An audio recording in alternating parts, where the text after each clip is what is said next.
ये जो इंटरव्यू इमरान खान साहब ने दिया अमेरिकन टीवी चैनल पे, बहुत सीनियर जर्नलिस्ट हैं जिन्होंने इमरान खान साहब का इंटरव्यू किया और बड़ी एक्सपीरियंस्ड जर्नलिस्ट हैं।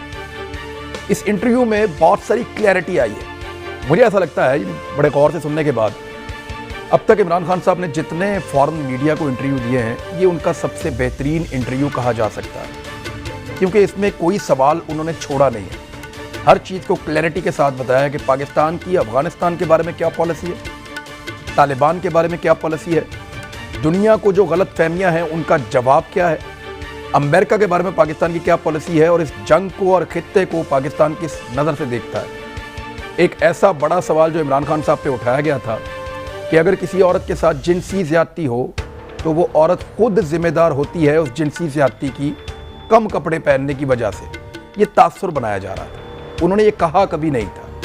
उन्होंने जो कहा था उसको उन्होंने दोबारा क्लियर किया। मेरे ख्याल में वहाँ पे भी अब किसी सवाल का जवाब, कोई सवाल रह नहीं गया, तमाम जवाब आपको वहाँ पे भी मिल गए हैं। इस बारे में इमरान खान साहब ने जो क्लैरिटी के साथ कहा वो ये कहा कि जब भी कोई रेप करेगा तो रेप करने वाला अकेला जिम्मेदार होगा अपने उस फेल का और उस जुर्म का, जो ज्यादती कर रहा है, जो रेप कर रहा है। जिसके साथ रेप हुआ है वो मासूम है, उसका कोई कसूर उसमें नहीं है। लेकिन मैंने जिस पर्दे का जिक्र किया था वो पर्दा कपड़ों से जुड़ा हुआ नहीं है।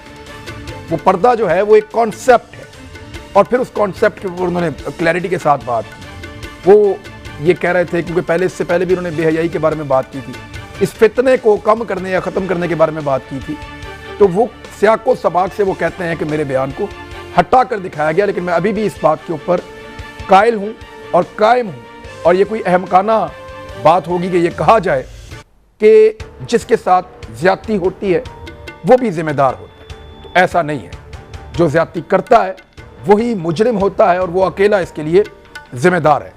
ज़िमनी इंतखाबात में ट्रेंड बदल गया, यानी इमरान खान साहब लगातार ज़िमनी इंतखाबात हार रहे हैं। अभी उन्होंने एक ऐसी सीट जहां से PMLN का दावा था कि वो 10 से 12 हज़ार की लीड से जीतेंगे, वो उतनी लीड से इमरान खान साहब जीत गए हैं। उल्टा इम्पैक्ट हो गया है। क्या पाकिस्तान तहरीक इंसाफ ने अपना मुश्किल और बुरा वक्त गुजार लिया है और अब वो जीत की तरफ गामजन हो गए हैं?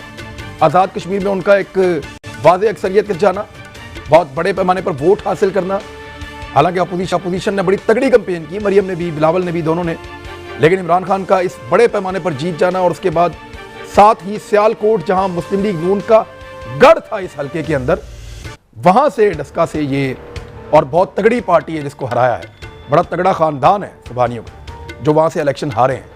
तो उनका हार जाना, PTI का जीतना, ये शायद इशारा है कि पाकिस्तान तहरीक इंसाफ ने वो मुश्किल टाइम गुजार लिया जहां पे वो हारना शुरू हो गए थे। क्या ये बात ठीक है?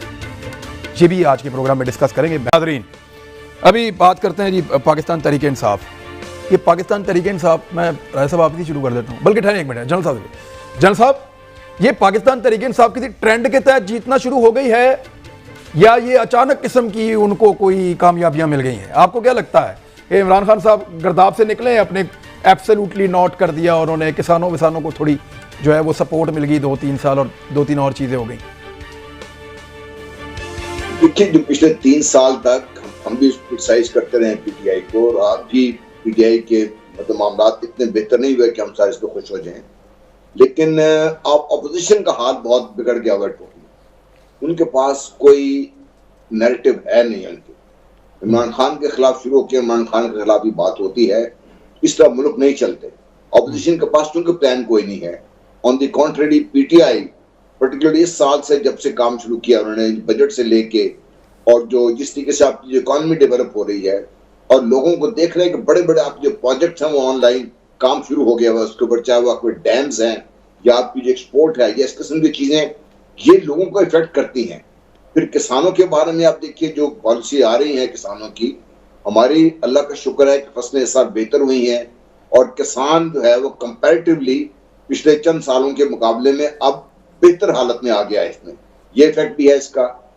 और सबसे बढ़कर ये है कि जो कौमी सतह पर जो फैसले करने थे, इमरान खान साहब ने, आप उनसे डिसएग्री कर सकते हैं, लेकिन जिस क्लैरिटी के साथ उन्होंने बात की है, जहां भी बात की है उसके मुकाबले में, वो चाहे वो कश्मीर का मसला हो, चाहे वो अफगानिस्तान के बारे में बात हो, अभी आप इंटरव्यू का हवाला दे रहे थे उस पर बात करेंगे, लेकिन वो भी आपका आम आदमी अब ये बात समझता है और आम आदमी को ये बात समझ आना शुरू हो गई है कि चूंकि पीटीआई पीस पार्टी हो या नून लीग हो या दूसरी शायद जमातें हो, इन्होंने जो एक 1.5 साल कोशिश करके देख ली, पीडीएफ भी बना, सब कुछ बना, जब वो कहीं पहुंच नहीं सका, नाकामी पीडीएम की नाकामी ने भी पीटीआई को बहुत बड़ा एक सपोर्ट भी दी है और एक बहुत फिलअप भी दिया है।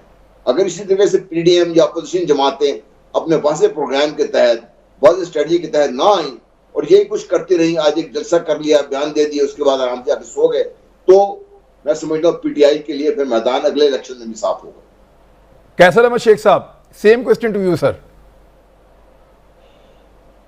जी देखिए, ये जो अभी कामयाबी आज़ाद कश्मीर में हुई या सियालकोट में उन नुमाइंदा एमपीए का जीत रहा है, हतमी नतीजा तो शायद अभी नहीं आया, आ गया जी, जीत गए। ये मैं नहीं समझता कि ये जीत गया, तो मैं नहीं समझता कि ये पीटीआई की कोई कामयाबी है। पीटीआई ने तो अभी तक कुछ इम्प्रूवमेंट नहीं की, लेकिन ये जरूर मैं कह सकता हूं कि हमारी जो अपोजिशन की स्ट्रेटजी है उसमें देखिए, पहले पीडीएम इकट्ठा उनका मुकाबला कर रही थी, पहले तो आपस में वो रिफ्ट हुई, फिर पार्टी के अंदर मुस्लिम लीग के अंदर भी जो कंसेंसस चाहिए था, देखिए जो इलेक्शन लड़ा गया उसमें बहुत कम हमारे पाकिस्तान मुस्लिम लीग, जो कश्मीर की बात कर रहा हूँ, कि मेंबरान जो वहाँ खुद उन्होंने हिस्सा लिया। हमारी अपनी एक स्ट्रेटजी होनी चाहिए थी। और ये मैं आपको एक मिसाल दूँ, कराची में जो इलेक्शन लड़ा गया, क्योंकि मैं कराची में रहता हूँ, कराची में वो सीट थी जिसमें मेरा करीबी अजीज़ इजाज़ शफ़ी 2 बार इलेक्शन जीता है। अब मुझे बताइए कि वहाँ जो इलेक्शन लड़ा गया, मुझे बताया तक नहीं गया कि आप भी हमें, या मुझे तावन के लिए कहा ही नहीं गया। I am the only MNA of Pakistan Muslim League who lives in Karachi, लेकिन और हमने वहाँ 2 इलेक्शन जीते हैं हम ही ने। लेकिन बात है, जब तक आप मिलजुल के स्ट्रेटजी नहीं करेंगे, अगर कुछ चंद लोग समझेंगे कि वो उन्हीं के एफर्ट से, ये मुश्तरका एफर्ट होती है जो कामयाबी होती है ना। और मैं समझता हूँ कि पीटीआई से तो लोग नाला हैं, उन्होंने कोई रिजल्ट नहीं दिया, लेकिन अल्टरनेटिव भी देखी चाहिए, हमें चाहिए था कोई अपनी स्ट्रेटजी को मुनज़्ज़म करें। हमारे यहाँ दो बयानिए चल रहे हैं, ये बयानिया भी हमें बैठ के सबको मिल के कंसेंसस बनाना होगा और बाकी पार्टियों को भी साथ मिलाना होगा। हमेशा ज़िमनी इलेक्शनों में हुकूमत को एज मिलता है, ये कोई आज की बात नहीं है, इनसे पहले भी जितने इलेक्शन होते रहे, लेकिन पिछले कुछ इलेक्शनों में क्योंकि हम मिल के स्ट्रेटजी बना रहे थे और उस वक्त बड़ी मूवमेंट हुई थी हुकूमत के ख़िलाफ़, तो उन इलेक्शनों में, कुछ इलेक्शनों में हमें कामयाबी हासिल हुई।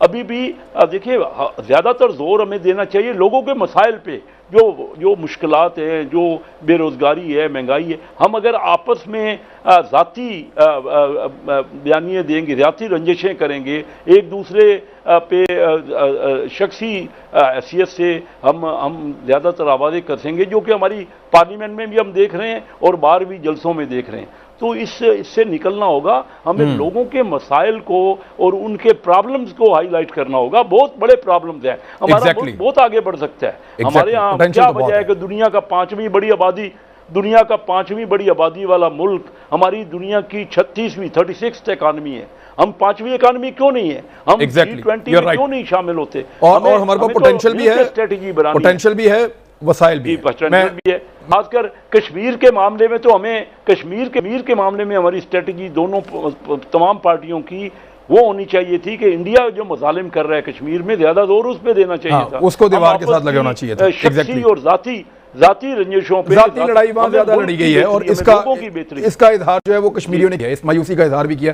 साहब, ये पॉलिसी काम करेगी? और क्या ये पॉलिसी है भी प्रैक्टिकली, जो इमरान खान साहब कह रहे हैं ऑन ग्राउंड यही पॉलिसी है? क्योंकि ये पॉलिसी है तो फिर तो कोई आप पे उंगली भी नहीं उठा सकता। अफगान तो आप पे इल्जाम लगा रहे हैं ना कि 10,000 जंगजू आ गए, ये हो गया, वो हो गया।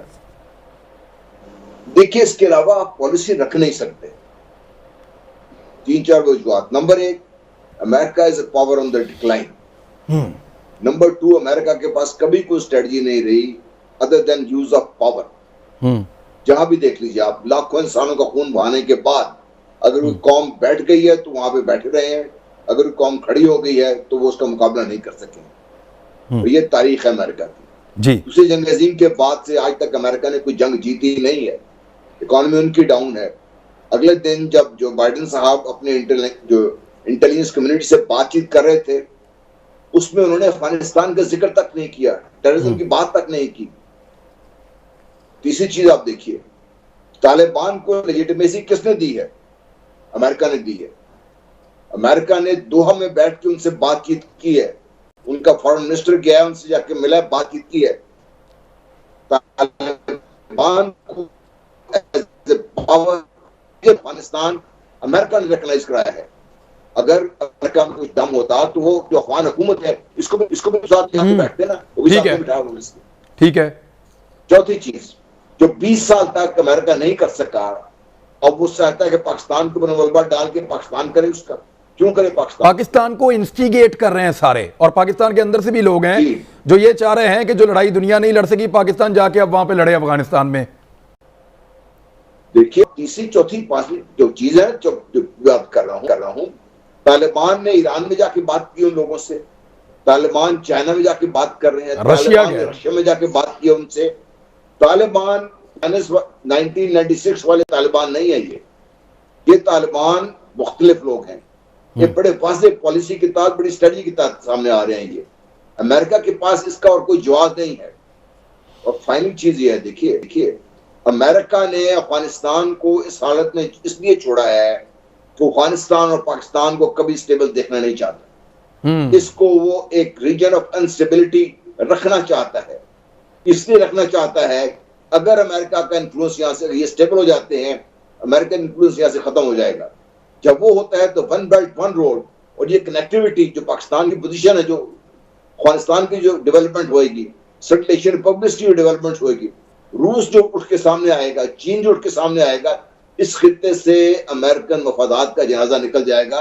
अमेरिकन इसलिए आपके ऊपर दबाव डाल रहे हैं, पाकिस्तान को फंसाने की कोशिश में लगे हुए हैं।